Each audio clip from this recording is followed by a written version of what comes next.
Alright, let's get started here with coffee and forums with Snipy. Kind of considering this to be a T-1 or 2 or 3 episode.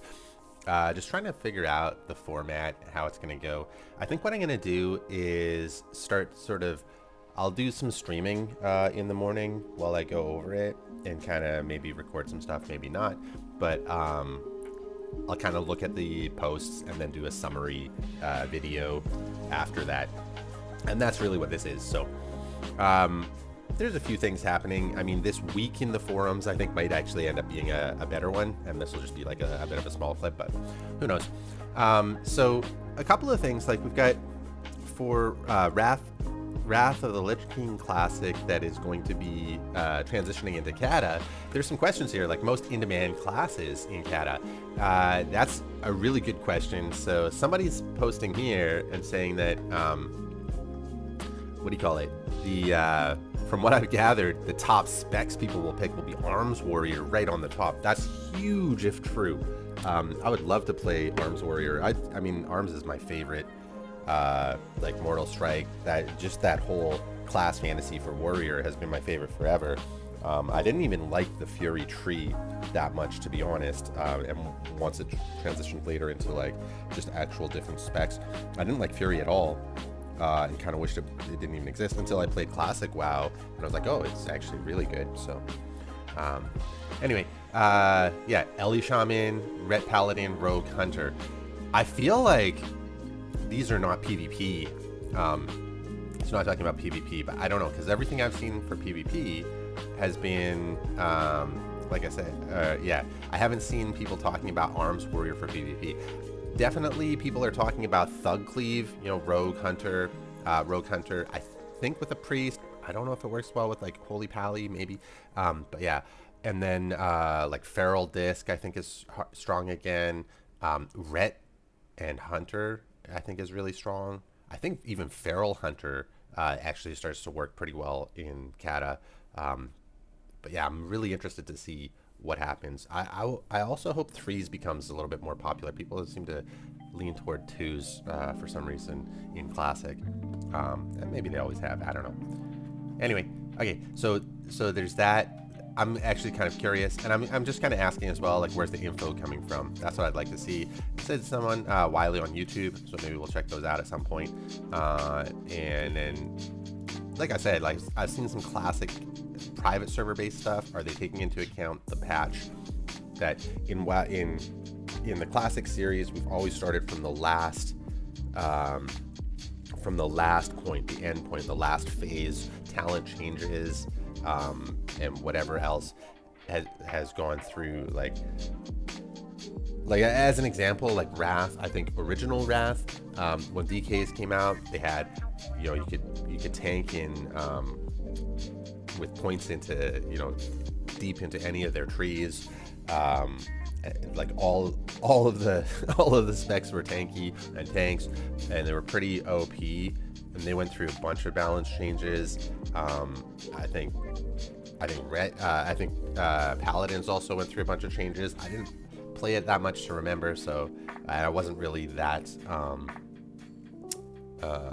whatever detailed. I don't remember that many details for like whatever 10 years ago, 20 years ago, whenever the heck that was. All right, so there was that. Most in-demand classes.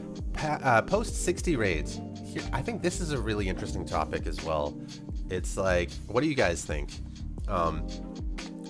So they have the feeling they're going to make 20-man versions of all the level 60 raids.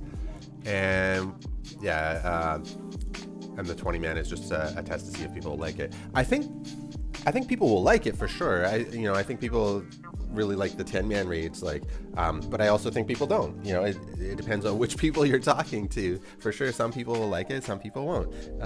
And you can say like, oh, most people or whatever, and I don't know if that's even that meaningful. Maybe it is, and it would definitely be to Blizzard, right? For appealing to the most possible people, I suppose. So it's an interesting thing. Personally, you know, I've given my opinion, but, you know, Drink and Blink thinks it should be 20-man in-game raids. This game isn't good enough to keep a 40-man roster. You know, personally, I really wish that they made everything bigger. You know, like the leveling dungeons, 10 man, and the maybe 20 man, even versions of dungeons. In maybe like the 3 day lockout would be like 20, 25 man dungeons. That would be kind of neat. And then you'd have like main raids that weren't just like leveling raids slash dungeons.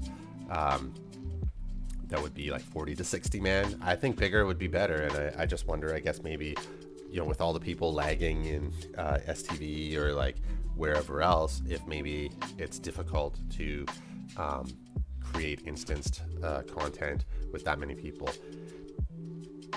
I don't know, man. Like we seem to do all right with like BGs. That's a little bit smaller though, isn't it? Like 15 on 15 is still 30. So yeah, I don't know. Maybe that's what the deal is. All right. But yeah, I'd definitely like to see that. Oh, there's the other thing. So this Warlock says the idea of 40 people is cool. Managing the roster is not.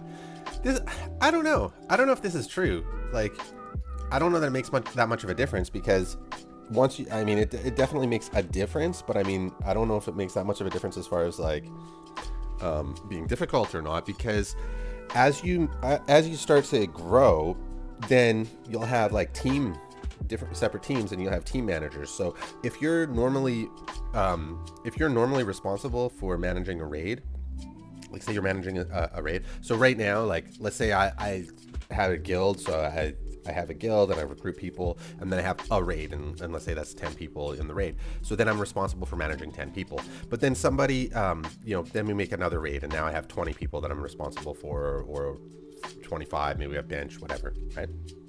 But now maybe I select raid leaders or team leaders for each of those teams, and now I have 2 direct reports, and that's those raid leaders, right? So now I've freed up a bunch of my time. Of course, I have to go in and fight a fire or something if that happens, but like, or help them out with things.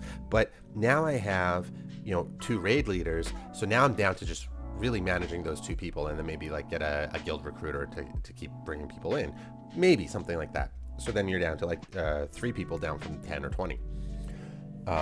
Now, if you grow into 40, you just kind of scale that idea. So now you have your melee manager, or your ranged managers, or your tank managers, or your whatever, right? And among those, then you have that raid manager, right? And then you have multiple raids or whatever, right? So it kind of depends on how you scale that. It doesn't necessarily mean more work. It could, in some ways, mean less for for each individual that's managing, depending on how you set it up. But that, in my opinion anyway, that's a major part of the fun aspect of the game for people who like doing that. And one of the things that I think makes Classic in particular stand out from Retail is that Retail has a lot of systems that automate a lot of these things. It makes a lot of this management kind of easier because you can now automate it. But what that also does is it means, people who are attracted to that kind of challenge of managing teams, building teams, and doing that, now that all of these tools exist to make it that much easier, it's not that difficult, so not that challenging, so not that fun for them. And they'll lose interest and maybe go do something else. So I think there's trade-offs to everything, right? The negative side of that is now you lose those people. Maybe they either don't play the game or they don't do those activities anymore. And so whatever they brought to the game that other people liked, being around them, playing with them, whatever, is now sort of hidden or gone. Now then, on the other side, that means that, well, other people can come in and now it's easier for them, so they can go and do that. And that might appeal to a different group of people, and other groups of people might be interested in that as well. So, but it's different. That's all. I personally prefer it being a bigger or more of a challenge, and literally exactly the same thing, in my opinion anyway, with tanking. Like, I thought when I first started playing, and you can have your idea, right? You can agree or disagree. When I first started playing WoW, I sort of thought, well, I started off with a Warlock. I had no idea. I just had no idea what was going on because it was like all brand new for me, right? This was in like vanilla or TBC or whatever. I don't even remember. I don't know what it was. By the time I got to max level, it had transitioned into TBC, but there was a ton of time that I didn't play as well. Anyway, so what was I going to say? Oh, by the time I started kind of figuring out, like, oh, there's these things called raids. There's raids, you know, people get together, group up and do stuff, and there's different roles, blah, blah, blah. To me, it seemed like tanking was just like an impossible thing to do, that you had to really understand the game. You had to know all this stuff, and it just seemed really technical and really difficult and challenging. Maybe I put it up on a pinnacle or whatever, but that was like, yeah, that was something to aspire toward. I ended up re-rolling, and I rolled a priest so I could heal, because I thought, you know, healers are always in demand and whatever. And that was kind of cool. But then I finally bit the bullet and did what I really wanted to do, and started tanking. So I played, I played a druid for a while, so I was able to do a little bit of both. But yeah, I ended up rolling warrior, and the rest is kind of history. But so for me, like, tanking was always really fun. It was challenging. You're leading the team. You're kind of setting the pace for everything, and that was great. Until it wasn't. Like, it kind of just got easier and easier until, you know, you're just another DPS pumping. You just happen to be holding threat as well, which became like a non-issue almost. So I don't know, there was somewhere along the way it just sort of became less interesting, less fun, less in demand, and just so much easier to get into content without having that. And, you know, honestly, maybe it always was, because people tend to like to follow others who lead. Now, automating systems that lead might just also make that easier, and then people who would stand up and lead are disinterested in doing so because they don't even need to. Anyway, my 2 cents on that topic. All right, and then Sahad feels dead. This fresh classic server feels more alive. This is an interesting one. You know, it's like, it's kind of hard to tell if this guy's trying to be positive, negative, whatever. Just got like interesting, right? But the point here was that he's found something interesting on this, you know, fresh classic server, Deviate Delight on Classic Era. So Aladar, the Warlock, is, you know, getting this classic, fresh classic feel going, and it looks like it's taking off. So other people are saying, you know, whatever. And I thought, yeah, you know, it seems like every so often, whenever there's content in WoW, there's a certain amount of time where it's, you know, it's new, it's fresh, brings a bunch of people in. Season of Discovery launch, for example, was definitely around the time there was a bit of a lull in Wrath of the Lich King. Right, and so people were looking for something to do, maybe with Dragonflight as well. I don't know, I haven't really been keeping up with Dragonflight, so and so there was like this bit of a lull in content, and boom, there's Season of Discovery. So tons of people are going to go and be like, oh, I have something to do, I've got some free time, maybe I'll check out launch weekend or whatever. You know, people are talking about this, I'll level Attune to 25 and check it out, see how it is. And that probably brought in a lot of people. Like me, even, I started playing it, I just was going to level to 25, and that was it. And one thing led to another. Anyway, yeah, so I think there's always these little lulls, and I think that's what this guy hit on Season of Discovery. And he's like, you know, for him, hopping over to Classic Era, doing this fresh on DVD Delight seems to satisfy that itch. That's awesome, I think. And he plays Feral Druid, mean tank, DPS is needed, as well as Priest, which is cool. And it looks like he's I don't know if he said it, but like hovering over here, Holy Man, Deviate Delight. I'm guessing he's playing a priest. All right, and he says the community over there is really cool. So if you're looking for something to do, maybe check out Fresh on Deviate Delight. Sounds kind of cool to me. All right, oh, I'm gonna back that up. And oopsies, there we go. Season of Discovery feels dead. This fresh classic server feels more alive. Yeah. Shamans are absolutely ridiculous, and everyone knows it. So this is also an interesting one. So this guy came to the forums to post this. Like a lot of people are posting about it, and it kind of feels to me like other people are complaining. So other people are complaining. Like, did this guy actually have any issues? Look at this. Shamans are dominating with all 3 specs in PvE and PvP. Is that even true? Are Resto Shamans doing I thought they were like bottom of the barrel. I don't know. I haven't been playing Horde, so I don't really know. Ellie Shaman, I think they're pretty good. I think Enhance is just really chunking in PvP, and I think in PvE, I think Enhance is actually doing really good right now. It's in a good place. But that's interesting. But then he's like, is ruining the entire phase for Alliance players. I don't know about you, but I'm playing Alliance and I'm having an absolute blast. Which I kind of said here. I don't know. That's basically what I said. I don't see it as ruining the entire class. But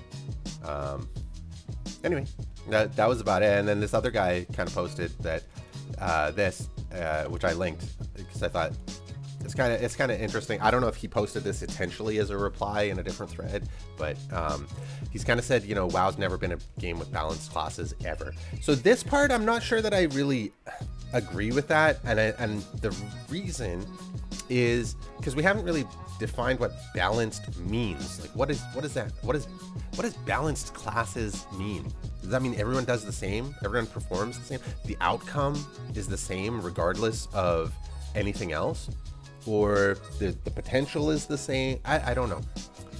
I don't know exactly. Like, I feel like there's a bunch of trade-offs, and yeah, for sure sometimes like things just feel off, but I don't know if there's like a really solid measure of that. So right now our Enhanced Shaman's strong. It sure seems like it in PvP when I engaged with them as a warrior, that's for sure. Is that a bad thing? I don't know. I'm fine with it, but whatever. Yeah, there's been no point. There haven't been flavor of the month broken classes. Okay, great. I don't know. All right, and then this one is kind of interesting too. Like, this guy's asking about whatever he said. Is there any way we can have ammo not be consumed in BGs? And I was just like, I guess if you focus on one area of the game over others, such as PvP, you'll find yourself out of gold eventually. Maybe they could add a way to turn in coins for gold. 1 gold coin equal 1 gold. Would that be worth it? Yeah, I don't know. The other people just said like, no, no, it isn't, right? PvPing as a hunter is fairly costly. No, it isn't. I don't know, man. Like, I don't find arrows to be that costly either. So, I mean, there's definitely a cost to them, but they're like, go do a quest, like a quest. I don't know. Non-issue. All right. Sod has lost my interest. This one I think was kind of neat. So, yeah. Marina maybe from skill. Druid. Nomer's one of the most hated dungeons in all of WoW Classic. Blah blah blah blah blah. Yeah. Here's the interesting part, I think. Runes in phase 1 were class changing and spec changing. The runes in phase 2 are all boring, not to mention complete lack of balance. Okay, so I think this is an interesting point. Coming into Season of Discovery, if you're coming from, I mean, people were coming from all sorts of places, right? Like, I'd never played Druid really in Classic WoW. I think I actually did. I think I probably tanked like Graveyard and stuff, so up to about that level, which honestly would have been higher than the level we were at in phase 1. So I guess I kind of could say that, but I've never really played Druid at max level in WoW Classic enough to know or anything. So coming into Season of Discovery, you know, and having mained Druid in Wrath Classic and several expansions and stuff, I was kind of interested, and I thought I'll bring up a Druid. I was really interested. I find the changes. I find actually phase 2 runes to be amazing, absolutely amazing, and game changing and class changing. If they didn't have them, compared to what they would have been, you know, like for Feral, which I'm playing right now, like Savage Roar giving energy. I don't know if Ferals normally had like Berserk and Bite and those things, but like, yeah, just getting the energy from Savage Roar. I don't think you had. I don't know if you even had Savage Roar. Yeah, honestly, I don't know what the differences are. I gotta look at the runes and see. But yeah, I think there's that energy back is huge. It's absolutely huge. What else is there? I don't know. But that's big enough for me to make the class amazing. All right. But that's also not what I said. Oh, right. I've seen a few people say this, but I feel Phase 2 runes really brought a lot to the classes that I play. And that's actually kind of true, too. Hunters getting the trap launcher, huge. Trap launcher is massive, even if you're not using it in raids. And I think that's another... A lot of people seem to be looking at Season of Discovery through the lens of raid logging. If you're raid logging, you're a lobby gamer. That's it. Like... You're not a classic WoW player. So, I mean, maybe you like the content of classic WoW, sure, but you're looking for a lobby game. So you're basing it through that. Raids suck, dude. Raiding in WoW Classic kind of sucks. Think about like Molten Core as a mage. What are you doing? Frostbolt, Frostbolt, Frostbolt. You think that's fun? It's not it's definitely not the main content. That's for sure. That's for sure. And if it is, then like you're playing a really boring game. Anyway, that's my opinion at least. But having said that, okay, even having said that, the question then is, did Phase 2? Yeah, I think Phase 1 brought like some pretty massive runes to classes that were definitely game changing. Phase 2, it kind of refined that or extended that for most classes. Hunter, I think, is a notable exception where they kind of became a melee hunter, which was a pretty big change. Yeah, okay, so they kind of refined on that. Should we have completely class changing runes every single phase, or have we sort of set the pace, set the tone, and now it's just a matter of refinement? I don't know. I mean, I'm just having fun playing a game, but this post seems to think that it has like we need this, otherwise the game is boring. It loses my interest, and it's like, okay, well, that's high maintenance, that's for sure. As a healing priest, the runes changed nothing. This I guess is maybe hyperbolic, or maybe just kind of saying it didn't really change the rotation. I do the exact same thing I did in Phase 1. Yeah, okay, so that's kind of clarification. That makes sense. I mean, sure, you still maybe have the same rotation. Your class doesn't really feel that different, right? Or a bit uninspired, besides the ability to do more now because I have more mana, which is nice. Sure, okay, I mean, I'm actually gonna like that because I think they did a good job of explaining what they're trying to say. I think this kind of leading with this is the thing I focused on, but I think they did a good job of explaining here. I do the exact same thing I did in Phase 1, and that feels a bit uninspired because the ability to do it more now because I have more mana, it's nice, but but there's not really anything else going on. And so I thought, okay, as a healing priest, that the runes change nothing. And so that was an interesting prod to me to say, oh, okay, well, what does that mean? What do the runes actually do? And obviously I don't play a priest, so I'm not as familiar with them. So I looked them up on Wowhead's list of runes. I saw there's there's Shadow Fiend, there's Increased Fortitude. These are the skill books. Shadow Fiend in and of itself is kind of cool. You press a button, you have a fiend that goes and attacks somebody, and it gives you mana back. Right, 5% mana when the Shadow Fiend attacks, and it lasts 15 seconds. So it's going to attack however many times it attacks. But let's say it has like a 3-second attack time. Let's say then it would be 5 times, so you'd actually get 25% of your mana back. That'd be pretty big. And then a 5-minute cooldown. But it's also basically you're pressing a button and getting some of your mana back. So it's not, although it does have like a visual, it's kind of cool, but. Okay, it's maybe not that game changing. I feel like it could be. It definitely feels like it in PvP, but and it can also be CC'd. So interesting. Increased Fortitude skill book. Yeah, it just increases the duration, I think, and lowers the mana. Okay, cool. But then runes, you have 3 on your belt, right? Empowered Renew, Mind Spike, and Renewed Hope. Empowered Renew. This adds, right? So. Your Renew heals 1 extra time immediately when applied, and it gains 15%. So it really enhances that, and your Renew can now be active on targets affected by another priest's Renew. And it allows you to stack priests and both use Renew. Those are huge things, but at the same time, now you're just spamming the same Renew button. So I kind of see both sides to that. Yeah, that's fine. Mind Spike, obviously a new ability, but not going to really affect the a healing priest. And then Renewed Hope. I don't know if priests are using that, but heals from your fast heal, blah, blah, blah, 10%. This is huge, right? Actually, isn't it? Penance. So your heals have a 10% increased critical effect. Oh, right. This is huge if priests care about crit, and not if they don't, I guess, right? And I don't know how much priests care about crit. Maybe not that much, but maybe. I mean, crit, penance crits, that sounds big to me. Maybe a PvP thing. Would you take it over Empowered Renew? Yeah. Yep. Yes, I would. I don't know. Kind of depends. Maybe in twos, yes.